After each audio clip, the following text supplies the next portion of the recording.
Mesdames, Messieurs, bonsoir. Bienvenue dans votre émission Ecopole diffusée chaque mercredi aux environs de 22h20 sur la chaîne de Kanakin Télévision. Et puis, bonjour à tous qui vont devoir nous suivre. Mais cette fois-ci, le jeudi à 11h20, la journée, toujours sur la même chaîne, Kanakin, la télé-vérité. Nous sommes là pour vous, votre émission Ecopole. Je dis merci à tous les internautes qui nous suivent à travers la République démocratique du Congo, Walikale, Kasumbalesa, le Congo central, l'Équateur, le Katanga, un peu partout. Et je dis aussi merci à tous les internautes qui nous écrivent de Brazzaville, des États-Unis, du Canada, de la Belgique, de la France, de l'Irlande. Dernièrement, on m'a appelé en Chine aussi. Nous vous disons merci beaucoup pour la confiance. Et bien ce soir, je reçois une dame scientifique, vous allez la voir bientôt. C'est pour la première fois que je revois cette dame sur mon plateau. C'est Madame Nicole Mouyoulou. Elle est directrice de l'Institut supérieur en sciences infirmières ici en Seigle. Aujourd'hui, nous allons parler de la formation de la femme infirmière ici en République démocratique du Congo. Institution créée, voilà, déjà plus de 24 ans déjà. On parle très peu, mais il y a un grand travail qui se fait ici au niveau de Mongafula, où est situé cet institut. Madame Nicole, bonsoir. Vous allez bien? Un plaisir de vous avoir ici sur mon plateau. C'est la première fois que nous puissions parler de la femme, surtout du métier de l'infirmière à travers cette émission. C'est vraiment un plaisir pour nous. J'en profite pour rappeler que l'année 2020 a été décrétée par l'OMS, année internationale des infirmières et des sages-femmes. Cette décision a été prise avant la pandémie de Covid-19, mais la pandémie a aussi servi à faire connaître aux gens cette profession. Et beaucoup de personnes se sont rendues compte de l'importance du travail de l'infirmier et de l'infirmière. C'est vraiment un métier noble. Oh oui, absolument. Comment a été créé cet institut supérieur en sciences infirmières ici? Dans quel but, la vision en fait? Ok. L'Institut supérieur en sciences infirmières, ici Montcollet, c'est plus connu comme ici Montcollet. Beaucoup de gens l'appellent ici Montcollet, parce qu'en fait, c'est une initiative de l'ASBL SECFOR, qui est le Centre congolais de formation et de développement, de culture, de formation et de développement, SECFOR en sigle, qui a créé Montcollet et le CEFA. L'hôpital Montcollet, le centre hospitalier mère-enfant Montcollet, qui est situé à Mongafula. Donc en 2006, l'ICI a été définitivement agréé. C'est reconnu comme établissement privé d'enseignement supérieur. En 2006. En 2006. Nous sommes passés par toutes les étapes. Il faut d'abord avoir l'autorisation de fonctionner, après vous avez un premier agrément provisoire et puis après un agrément définitif. Donc depuis 2006, nous avons l'agrément définitif. Donc à ce jour, en 2022, l'ICI va totaliser 25 ans. 25 ans de service à la population congolaise. Oui, à la population congolaise. Et depuis ces 25 ans, en fait, il y a déjà plus de 500 infirmières qui ont été mises à la disposition du système de santé congolais. Au niveau de la République. Au niveau de la République, plus de 500 infirmières. Et il y en a d'autres qui ne travaillent pas ici, qui sont partis du pays, mais il y en a beaucoup déjà qui sont sur place. Hein. Au fait, le niveau ici, au niveau d'ici, c'est 2 ans de formation, c'est 3 ans. Comment ça se passe? C'est quel type de niveau d'enseignement ici? Okay. Donc, l'ICI, les études à l'ICI, en fait, on a 2 cycles. On a le premier cycle qui est la licence, parce que depuis 2012, l'ICI est entré dans le système d'enseignement LMD, licence, master, doctorat. En fait, il faut rappeler que c'est une décision. En fait, nous avons suivi une décision de l'autorité du ministère de l'Éducation, puisque on voulait que tous les diplômes, en fait tous les universitaires dans le monde entier puissent s'arrimer au système LMD. Donc, l'ICI est en fait une des institutions pionnières à s'être arrimée à ce système LMD, donc qui donne la licence et le master. L'ICI organise les études de licence et de master. Et nous avons aussi une partie qui est formation continue.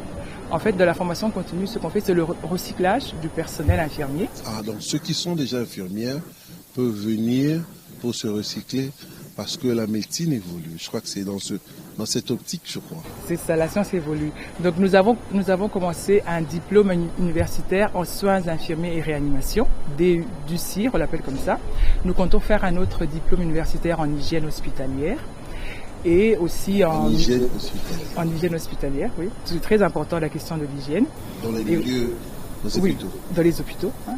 Et aussi en néonatologie. Ça, c'est surtout par rapport aux demandes. Ce sont les demandes que nous recevons des institutions de santé qui demandent que les infirmiers qui sont sur place doivent être mieux outillés pour faire place aux urgences. Avec tout ce qu'il y a comme microbes maintenant, problème de virus, etc. Il faut savoir s'y prendre.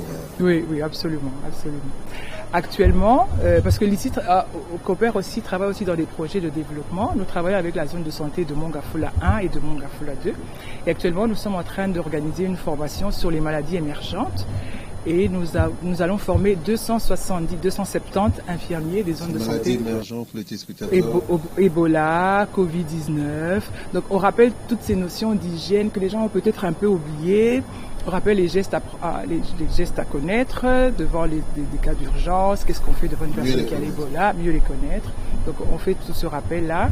Et nous allons travailler donc avec 270 infirmiers de ces deux zones de santé. C'est le projet que nous sommes en train de faire actuellement.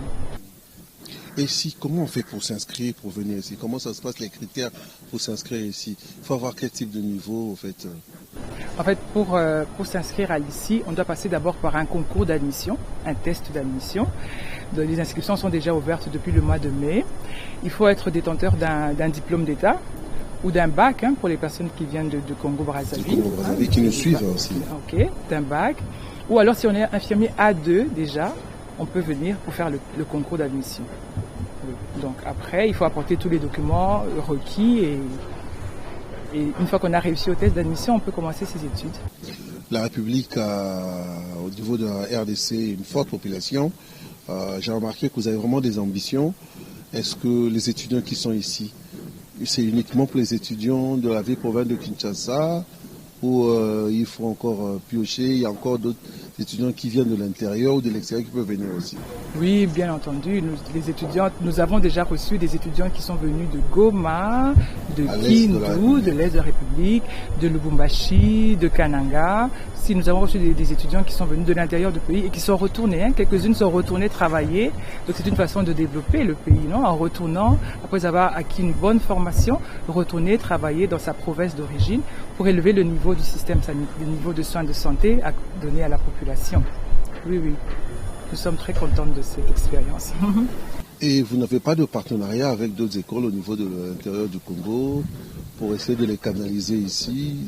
Bon, à l'intérieur du Congo même, mais nous travaillons aussi avec toutes les structures qui forment les infirmières. Nous travaillons avec l'ISTEM, nous connaissons, dans le secteur privé aussi, puisque nous sommes du secteur privé. Nous travaillons avec les institutions ici de formation à Kinshasa, oui. Le métier d'infirmière, ici en République démocratique du Congo, un peu caricaturé. Chacun a sa façon de voir les choses. Il faut le dire, très peu de jeunes filles viennent quand même s'il y a beaucoup d'anciennes. Est-ce que ce métier, de la manière dont vous formez les gens, est-ce que ça nourrit son homme? Ça peut aider une personne à s'épanouir dans la vie? Alors, une chose importante qu'il faut relever, c'est que lorsqu'on devient infirmière, c'est d'abord parce qu'on a ce souci de la personne, parce qu'on aime les personnes. On ne devient pas infirmière pour devenir milliardaire. Là, il faut déjà aller ailleurs, non? Il faut le savoir. Mais bien sûr qu'une infirmière bien formée doit pouvoir subvenir à tous ses besoins. Donc, ça veut dire que normalement, les salaires doivent être décents, doivent être bons. Heureusement, petit à petit, dans ce pays, on est en train de voir qu'il y a une certaine amélioration. Du moins, je parle du secteur privé. Par contre, je sais qu'il y a plus dans le secteur privé. Dans le secteur privé, je vois qu'il y a encore beaucoup de plaintes au niveau du système public. Oui, mais là aussi, il faut des réformes. Il faut beaucoup de réformes, je sais. Mais si nous avons cette ambition d'avoir cette couverture sanitaire universelle, je crois qu'il faut aussi penser à améliorer les conditions de travail du personnel infirmier dans l'ensemble, les conditions de nos hôpitaux. Parce que avant d'arriver au salaire, c'est vrai, il faut aussi arriver au salaire. Il faut que la personne puisse avoir un salaire décent, mais il faut aussi que les conditions dans lesquelles la personne travaille soient de bonnes conditions. Assez propice. Si nous n'avons pas d'eau courante dans les hôpitaux, s'il n'y a pas une ambulance pour amener une personne en urgence dans un autre centre de référence, s'il n'y a même pas l'électricité, vous voyez que c'est un peu compliqué, quoi. Donc il faut vraiment faire un travail, j'encourage toutes les autorités là à mettre en place des moyens, parce qu'on peut y arriver, Nous avons fait un tour ici à l'Institut supérieur en sciences infirmières ici. Nous avons pu rencontrer quelques personnes qui ont réagi. Je vous laisse d'abord suivre la première personne, c'est une infirmière qui a étudié ici, qui a fini, qui travaille et qui est responsable Suivez un tout petit peu son témoignage en moins de 2 minutes. Moi, c'est Madame Rosie Mwemeri Kinja Mia. Je suis une ancienne de l'Institut supérieur en sciences infirmières, ici, qui est situé à Mongafula, derrière le centre hospitalier Monkole. La formation, elle était intégrante. Je suis une ancienne de l'ICI, de la promotion 2009-2012. J'ai reçu une formation de très très bonne qualité. Un message aussi capital pour toutes les filles, les mamans. Venez à l'Institut supérieur en sciences infirmières recevoir une formation de très bonne qualité que j'ai aussi reçue. L'Institut représente toute une vie pour moi parce que ce que je suis aujourd'hui, c'est grâce à l'Institut supérieur en sciences infirmières. Je vous invite, chers parents, chères jeunes filles, à venir vous inscrire parce que nous avons déjà commencé notre inscription de formation. Venez, chers amis, pour apprendre le respect de la vie humaine à toutes les étapes et situations. Venez pour apprendre le respect, la responsabilité, l'honnêteté intellectuelle et scientifique. Venez apprendre la collaboration, la solidarité dans les relations interpersonnelles, le travail bien fait et réalisé dans un esprit de service. Vous avez suivi le témoignage, nous revenons sur ce plateau. Madame, comment se passe un peu la formation ici, au niveau de l'ICI? Ok, je peux parler d'abord au niveau du premier cycle. Au premier cycle, en fait, la formation se fait par alternance. Ça veut dire qu'il y a la partie théorique et puis il y a aussi la partie pratique. En plus des laboratoires qu'on fait dans les salles de pratique que vous avez filmées là. Les images sont en train de défiler là. Voilà, donc les étudiantes ont des moments en présentiel. Elles sont à l'ICI, elles ont toute la théorie. Et ensuite, elles vont dans les terrains de stage. Notre terrain de stage privilégié, c'est le centre hospitalier Monkole, bien entendu, puisque c'est juste à côté de chez nous et que nous avons les mêmes principes et la même vision et les mêmes valeurs. Mais nous avons aussi dans d'autres terrains pour qu'elles puissent connaître aussi, voir d'autres pathologies, voir d'autres types de malades, etc. Non ? Et une chose importante dans la formation à l'ICI, sur laquelle nous devons insister, c'est le suivi pédagogique ou le tutorat. Donc chaque étudiante a une référente, une infirmière, une enseignante. Vous innovez, hein. Bon, en principe, dans l'approche par compétence, dont j'ai pas parlé, non, nous sommes entrés dans le système LMD et nous utilisons la pédagogie par approche par compétence. Hein, l'approche par compétence, donc ça veut dire que l'apprenant est mis au centre de sa formation et on n'est pas là en train de lui donner des savoirs et des savoirs, non? On lui donne pour qu'il puisse développer des compétences. Ce qui est important pour la personne. Oui, hein? Donc il a des savoirs, il a des savoir-faire, des savoir-être, et devant une situation, il doit savoir mobiliser tous ces savoirs qu'il a, non? Donc on lui dit pas que l'anatomie c'est ceci, cela, non, mais on donne des situations cliniques. On donne des situations cliniques et à l'intérieur de ces situations, il doit apprendre les savoirs qui sont reliés à la situation en question, les savoir-faire, les savoir-être. Ce sont des choses qui sont très importantes. Hein, et dans ce suivi personnalisé, en fait, nos étudiantes sont suivies en stage. Ça veut dire que les enseignantes vont les voir sur les différents terrains de stage où elles sont. C'est pas qu'on les lâche pas dans la nature comme ça, aller... il y a un suivi. Oui, il y a un suivi. Un suivi vraiment personnalisé. Et ça, je dois dire que c'est quelque chose... ça demande de l'effort parce que les enseignants doivent se déplacer dans ces différents terrains, ça demande des moyens et tout ça. Mais on voit le fruit, c'est que l'étudiante après se rend compte que son patient, c'est pas un monsieur numéro 4 de la chambre, je sais pas quoi, ou c'est le cas de hépatite, quoi. Non, c'est une personne qui a un présent, qui a un futur, qui a un passé, non, et c'est différentes dimensions de la personne humaine. J'étais très touchée parce que je parlais avec une étudiante qui devait me raconter son stage. Elle m'a dit qu'elle a remarqué que, en fait, ces différentes dimensions, il n'y a qu'à l'ICI qu'on leur parle de ça. Elle se rend compte que quand on doit donner un médicament à une personne, il faut voir aussi la dimension sociale. Cette personne, est-ce qu'elle a les moyens d'acheter ce médicament? Si c'est le père de famille, s'il ne travaille pas, maintenant il est à l'hôpital, qu'est-ce qui se passe à la maison? Enfin, j'étais très touchée de me rendre compte qu'elle ne s'arrêtait pas seulement à savoir faire l'injection. Elle a compris qu'il y a eu beaucoup de choses qu'elle ne comprenait pas. Oui, non, parce qu'elle a fait A2 d'abord, hein, donc ça veut dire qu'elle a déjà une certaine sensibilité, mais c'est comme un plus, non, parce que les gestes techniques, elle les connaît déjà, et c'est faire les injections et tout ça. Mais ce qu'elle apprend de plus à l'ICI, elle dit toutes ces dimensions auxquelles on ne faisait pas attention, la dimension spirituelle de la personne. Moi, quand elle est dans son lit de malade, en train d'agoniser, peut-être en train de... aussi sur ça aussi. Ah, mais absolument. Mentalement, spirituellement. Mais bien sûr, parce que mais une personne humaine, une personne a beaucoup de dimensions, on n'est pas seulement du physique. Non, c'est pas seulement la douleur qu'il a au pied, il a d'autres soucis. Quand il est à l'hôpital, il y a des choses qu'il ne peut pas faire en ce moment-là. Ben oui, toutes ces dimensions. Alors, les étudiantes apprennent ça et c'est très beau de voir une fille qui a à peine 20 ans, 18 ans, 20 ans en train de te dire non, mais ce que j'ai demandé à la personne, s'il était capable de prendre ce médicament, de payer ce médicament, et maintenant est-ce qu'il veut que le prêtre vienne lui parler ou s'il a un pasteur ou je sais pas quoi. Je dis tiens, en première année, mais bien sûr, en première année, elle est encore étudiante, elle se préoccupe de ces choses, mais j'étais très touchée en tout cas. Hein. Et est-ce qu'il y a des parrainages ici, il y a des bourses, comment vous faites? Parce qu'il faut quand même aider aussi d'autres personnes aussi. Oui, c'est une très bonne question là. À l'ICI, on a un bureau d'aide aux étudiantes, justement pour voir un peu, puisque nous avons comme cette vision, cette mission de l'ICI, non, de revaloriser aussi la profession infirmière. Donc, on veut que les personnes qui ont les capacités de faire ces études puissent les faire, qu'elles ne soient pas freinées seulement par la question économique, qui est très importante, non? Alors, pour ce faire, nous avons des parrains, des personnes qui aident l'ICI et qui comprennent le travail que nous faisons à l'ICI et qui aident pour payer les frais de scolarité, le Minerval et tout ça, des étudiantes. Mais avec la Covid, on s'est rendu compte, comme la plupart des partenaires étaient de l'étranger, on avait beaucoup de partenaires de différents pays. Très peu de Congolais. Très peu de Congolais. Je voulais justement profiter de l'occasion que j'ai pour dire que nous aimerions aussi avoir des parrains. Des gens de bonne volonté. Oui, des parrains congolais. Nous avons créé en 2020, justement après la pandémie et tout ça, et confinement, plus confinement sur confinement, nous avons créé l'association qu'on appelle des parrains du Congo, des parrains pas nécessairement congolais, mais des personnes qui travaillent au Congo. Non? Parce que nos étudiants ce matin, je parlais avec... les Congolais de l'étranger, de la diaspora, même les Congolais de l'étranger, mais bien sûr, nous avons des numéros de compte bancaire. Qui nous suivent à travers les réseaux sociaux de Kanakine Télévision. C'est ça. On salue les internautes, excusez-moi, de la France, de la Belgique, du Canada, des États-Unis, même du Congo profond aussi, qui ont les moyens, qui peuvent aider aussi les leurs. Non, parce qu'on est en train de se dire, c'est vrai que nous sommes dans le privé.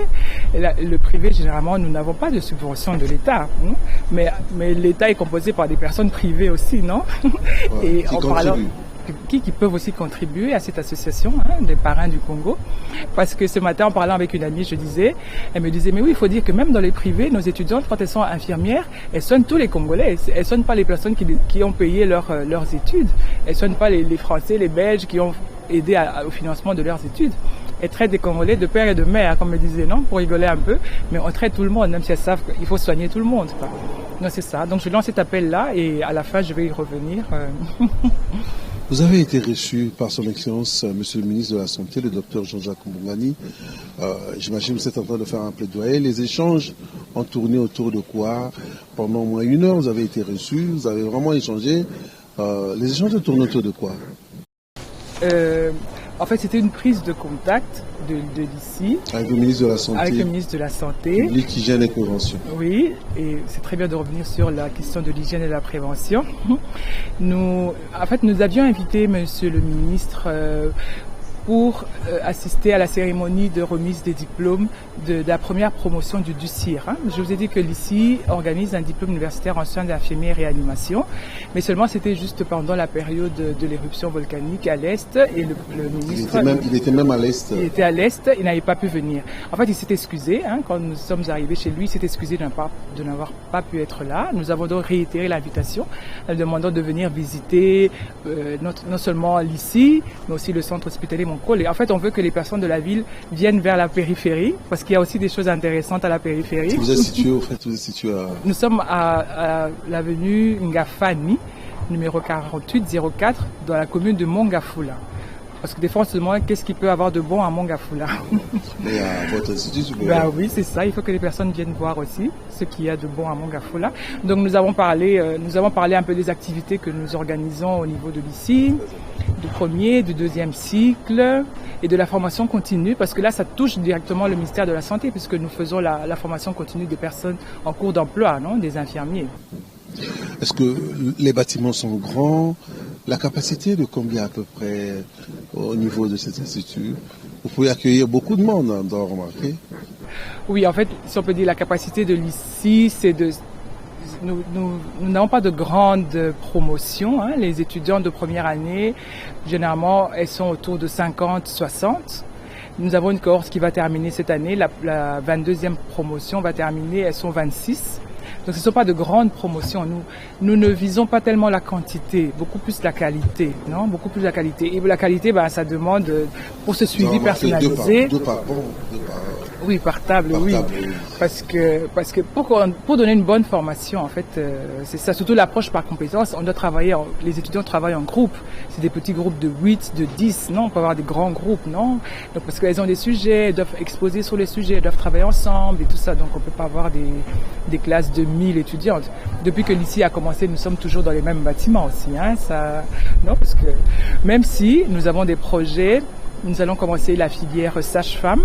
Je crois que j'en ai parlé lorsque nous sommes passés voir le ministre aussi. Donc, pour le moment, l'ICI organise la filière sciences infirmières, tout simplement, hein, la licence en sciences infirmières. Mais nous allons petit à petit commencer une filière sage-femme aussi. Pour le moment, nous sommes en train de commencer par la reconversion des infirmières accoucheuses en sage-femme. Donc, elles ont une formation. Donc, nous préparons en fait les formatrices. Nous sommes dans la formation des formateurs pour le moment. Nous avons vu une salle de vidéoconférence. Est-ce que les cours se font en ligne par moment aussi?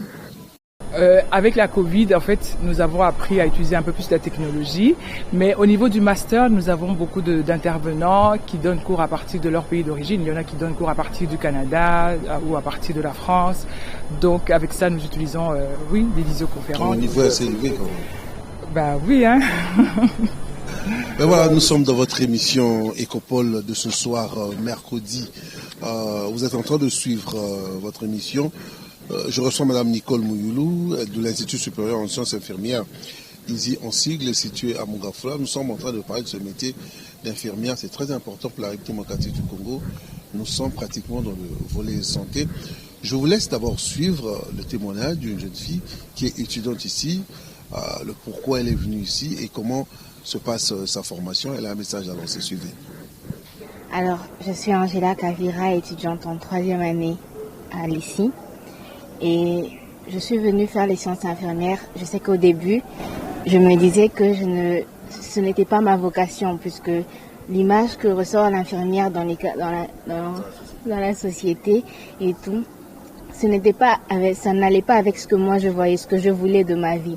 Mais après, j'ai rencontré des personnes qui m'ont beaucoup encouragée, qui m'ont dit que l'infirmière, lorsqu'elle sort de l'ICI, ce n'était pas l'infirmière dont on me parlait dans la société et que je pouvais faire beaucoup de choses en venant à l'ICI. Et lorsque je suis venue, j'ai appris beaucoup de choses. J'ai appris ce qu'était réellement l'infirmière et j'ai appris ce côté de l'humanité qu'avait le métier. Et c'est pour ça que je suis là. Pour moi, j'étudie dans de bonnes conditions lorsque je compare avec d'autres institutions. Et on met tout à m'apporter pour que je puisse réussir et devenir une bonne infirmière. Ben voilà, vous avez suivi ces témoignages avec cette étudiante. Je reviens avec vous, Madame Nicole. Vous faites un plaidoyer en rapport avec l'Institut. Qu'est-ce que vous voulez expliquer concrètement? Alors la première chose que nous aimerions demander aux autorités concernées, c'est d'abord ce qui concerne la reconnaissance des diplômes octroyés après la réforme LMD. Donc en 2012, toutes les institutions congolaises universitaires sont entrées dans le système LMD. Et l'ICI est parmi les institutions pilotes en fait pour ce système LMD dans la formation des infirmières. Or, ce qui arrive, c'est que les titres ne sont pas encore reconnus. Nous avons des étudiantes qui sont licenciées. C'est un problème. Parce qu'aussi au niveau du travail, au niveau de l'emploi, parce que si maintenant les infirmières en question sont licenciées, elles devaient être rémunérées d'une manière différente aux étudiantes qui sont graduées, aux infirmières qui sont graduées. Et les personnes qui ont le master également. Donc, pour ce, on demande vraiment, au ministère compétent, de nous aider à cette reconnaissance des titres et des diplômes. Est-ce qu'il y a déjà eu des démarches en cours pour essayer d'harmoniser les points de vue? Qu'est-ce qui bloque au fait? En fait, lorsque nous avions commencé, on nous avait dit, bon, vous êtes pionniers, vous allez commencer, nous allons commencer avec plusieurs institutions. On a mis des réseaux en place au niveau du privé et il y avait un projet du ministère de l'enseignement supérieur qui disait qu'en 2022, en fait, toute cette réforme devait déjà être faite. Tout le monde mise en application. Donc en 2022, en principe, tout le système universitaire congolais devait passer au système LMD. Nous, on a commencé dès qu'on nous a dit de le faire. Les autres, il y en a qui n'ont peut-être pas encore commencé parce qu'on continue à parler de GLM alors que nous sommes passés déjà au LMD. Mais maintenant, c'est qu'il faut qu'on nous donne déjà les diplômes et les titres qui correspondent à cette réforme. Est-ce que ça ne décourage pas d'autres personnes? Vous leur garantissez quoi? Que ça va aller, c'est dans le bon? Non, c'est sûr que ça va aller, mais seulement ça prend du temps. Et comme les gouvernements changent, et je sais pas, enfin, il y a beaucoup de choses au niveau administratif qui ne nous concernent pas, mais nous formons les personnes, nous les mettons déjà sur le marché. Mais on aimerait que aussi au niveau de l'emploi, les choses évoluent. Donc ça, c'est la première chose que nous aimerions demander. La deuxième chose, c'est, en parlant, j'en ai déjà parlé un peu, en parlant des subventions que l'on donne au public, non? Même s'il est vrai que les subventions sont surtout pour le public, mais il faut aussi encourager les structures qui fonctionnent convenablement, non? Donc il faut qu'il y ait aussi des subventions pour pouvoir aider à soutenir, parce que c'est un projet ambitieux et c'est difficile d'arriver seul, sans aide de l'État, c'est difficile. À que tout marche bien, quoi, non? Et après, ça c'est peut-être concernant un peu plus le ministère de la Santé, parce que lorsque nous mettons sur le marché du travail des infirmières bien formées, il serait bon qu'elles trouvent aussi sur le terrain des conditions, de bonnes conditions, pour pouvoir travailler convenablement. Hein, Vous travaillez beaucoup avec les hôpitaux, mis à part l'hôpital de Montcollet. Est-ce qu'il y a d'autres hôpitaux aussi? Oui, nous travaillons avec, en tout cas, les plus grands centres hospitaliers de la ville. Nous envoyons nos étudiants dans différents terrains de stage. Et il y en a d'ailleurs qu'on prend déjà, avant même qu'elles aient fini leurs études, pendant le stage, on les repère déjà pour pouvoir ensuite les recruter dans les différents hôpitaux. Oui. Elles sont pas seulement à Montcollet. D'abord parce que la capacité ne permet pas, étant donné que les stages se font pendant l'année. Ce n'est pas seulement la fin de l'année. Donc nos étudiantes, elles ont 2 mois sur terrain, 2 mois à l'ICI, 1 mois de stage et ainsi de suite. Alors ça fait qu'il y a un roulement, donc il faut avoir beaucoup de terrains de stage. Est-ce qu'une personne qui a fini ici, est-ce que ce diplôme au niveau de l'extérieur est considéré en Afrique ou en Europe? Le niveau est comment en fait? Vous avez des retours des étudiants ou des personnes qui ont fini, qui sont allés ailleurs? Est-ce qu'il y a eu un retour? Comment ça s'est passé? Oui, nous sommes en contact, nous avons un contact assez suivi avec les étudiantes, les anciennes étudiantes de l'ICI qui sont un peu réparties un peu partout dans le monde. Ce qui arrive, c'est que les diplômes congolais en général sont vus regardez avec des pincettes. Oui, absolument, avec de grosses loupes là et tout. Mais celles qui ont dû refaire certains examens s'en sont bien sorties. Elles ont pu réussir et continuer. Nous avons des étudiantes qui travaillent dans de grands hôpitaux dans le monde entier. Des projets d'avenir pour cette institution, qu'est-ce que vous prévoyez? Est-ce que dans l'avenir, vous voulez que les choses aillent comment un peu? Bon, d'abord, à court terme, nous avons le 7 septembre, ce sera dans un avenir proche. Dans un avenir tout proche. Donc, le premier concours d'admission aura lieu le 7 septembre. Il y a déjà on a déjà pas mal d'inscriptions, mais on peut en avoir un peu plus pour pouvoir faire une vraie sélection, pour que viennent vraiment se former les personnes qui veulent devenir infirmières. Ça, c'est le 7 septembre.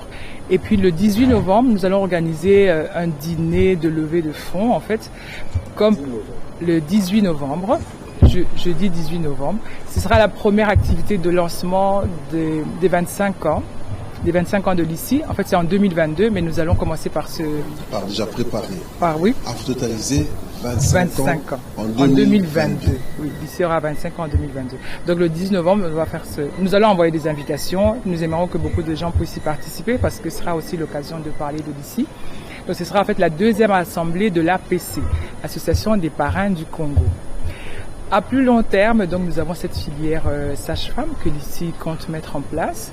Nous aimerions aussi, si possible, avoir des filières comme plus techniques pour former, par exemple, des auxiliaires de clinique, former des brancardiers, former des ambulanciers. Ça, c'est selon les besoins de la population. Ce qui arrive, c'est que on prend les gens parfois sur le tas comme ça pour les former, mais bon, on peut donner... À la va-vite, au fait. Oui, on peut se charger de donner la formation à ces personnes. Ça, ce sont des projets un peu... Et après, nous avons d'abord notre maîtrise que nous aimerions vraiment renforcer, encourager vraiment les personnes à venir suivre la maîtrise ici. Et pour ça, il faut que les diplômes et les titres soient reconnus, non? Donc c'est ça, et ce sont les projets de l'ICI, c'est ce que nous avons pour le moment, non? Quand vous vous réveillez le matin, vous regardez, vous vous dites que vous êtes dans le bon, vous avez aidé la République, vous avez aidé la jeune fille, que vous avez des infirmières assez consciencieuses. Vous dites quoi en vous-même? C'est juste une question personnelle. Ah, ben là, on se dit qu'il faut pas lâcher les bras, il faut continuer à travailler, il faut viser l'excellence. Et l'excellence, ça veut dire se maintenir à jour tout le temps. Parce que c'est vrai que la formation a évolué, parce que avant... Et ça évolue. Et ça évolue. Hein, la profession infirmière a évolué beaucoup. Dans un des thèmes, en fait, de cette soirée que nous allons organiser le 18 novembre, c'est que nous aimerions doter la bibliothèque de l'ICI, que vous avez montré aussi. Les images de la bibliothèque. C'est ça, nous aimerions avoir une bibliothèque numérique. Donc, que nos étudiantes puissent... Nous avons vu des livres manuscrits, enfin des livres. Oui, les livres, mais maintenant il y a beaucoup de livres qui sont en ligne. Non, et qui sait, peut-être que la bibliothèque de l'ICI pourrait devenir une bibliothèque référente de Mongafula, je ne sais pas. Il y a des institutions ici à côté, il y a des universités ici à côté, d'autres personnes peuvent venir ici, même les personnes qui viennent pour la formation continue. Nous aimerons vraiment ça, parce qu'il faut voir loin, hein, parce que... Parlons un peu du numérique. Est-ce que vous avez un site où les gens peuvent vous contacter, ils peuvent échanger avec vous? Le site, il fonctionne? Comment ça se passe? Quel type d'informations on peut trouver dans ce site? Oui. Le site de l'ICI, c'est www.ici.ac.cd. Et tout ce que je viens de vous dire ici se retrouve sur ce site. Et nous avons une partie edu et edu.com. sur laquelle nous allons commencer, ça c'est tout récent, nous allons mettre en place une plateforme de formation en ligne. Et c'est pas seulement, ça c'est pour les infirmiers de toute la République démocratique du Congo. Une plateforme de formation en ligne pour les infirmiers. Donc même à la maison, avec ma machine, je peux suivre. Oui. Ça c'est un projet, nous sommes encore en train de le mettre, de travailler là-dessus. Nous travaillons avec aussi l'ONIC, qui est l'Ordre national des infirmiers du Congo, pour nous aider justement à retrouver tous ces infirmières de la RDC. Il suffit d'avoir un téléphone, un Android, donc pour que ça puisse fonctionner. Les personnes peuvent, à partir de leur téléphone, avoir accès à ces formations. Parce que les choses évoluent, Et pour nous, c'est... Petite curiosité, vous avez sillonné le Congo aussi? Pas beaucoup. J'aurais bien voulu aller un peu... Oui, j'ai été quand même... Vous avez échangé avec quelques jeunes infirmières de l'intérieur du pays? À Lubumbashi, en congrès.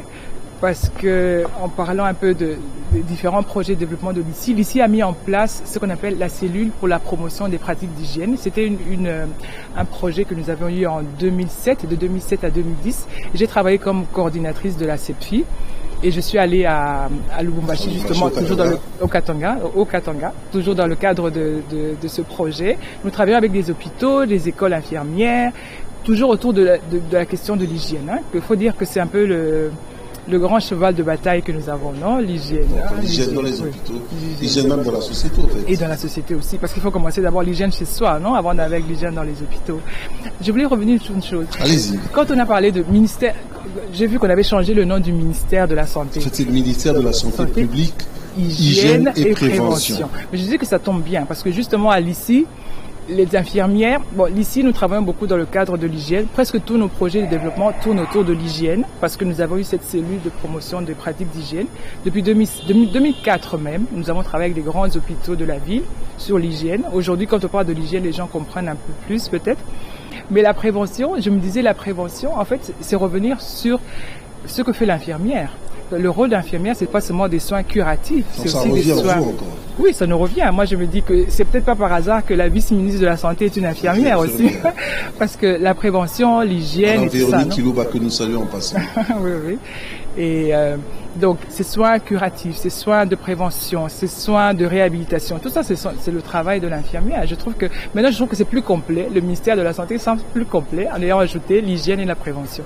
Parce que chez nous, en fait, dans les pays en développement, c'est surtout sur la prévention qu'il faut tabler, non?